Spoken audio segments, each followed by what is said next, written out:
Right kan, ni Voxy yang saya cakap tu, yang low mileage tu. Okay, tahun 2020. Tapi ni Kiramiki 3 Okay, boleh tengok sini, Toyota Voxy ZS Kiramiki 3 tahun 2020. Okay, boleh tengok kereta cun lah, kereta cun.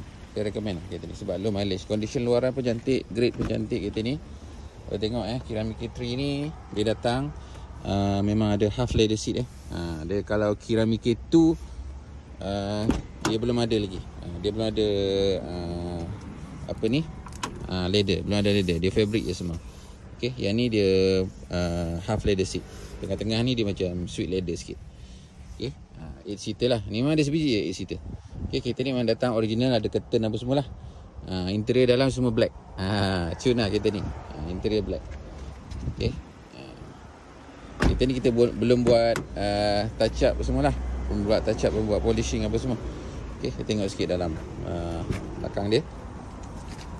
Kereta cun dah. Kereta cun. Ni semua original datang. Okay, semua original. Boleh tengok dalam ni. Kereta sangat-sangat cantik lah. Saya recommend lah ambil kereta ni. Alright, kita tengok sebelah sini, sebelah side sini kita tengok. Head west on Jalan Sakai 6. Ada 2 power door. Okay, tengok dalam. Cun lah, kereta cun. Itu kalau biasa, kalau customer saya dia tak tengok kereta pun, saya bagi video atau gambar, tengok grade kereta, boleh check sendiri dekat Scroot ataupun kita punya grade report pun boleh, dah okey dah. Okay, original mileage 18,100. Okay, original mileage. Alright, kita tengok dalam dia. Cun lah. Okay, push start button, auto start, pre-crash ada, assist lane. Okay, ni switch power door lah, kiri kanan.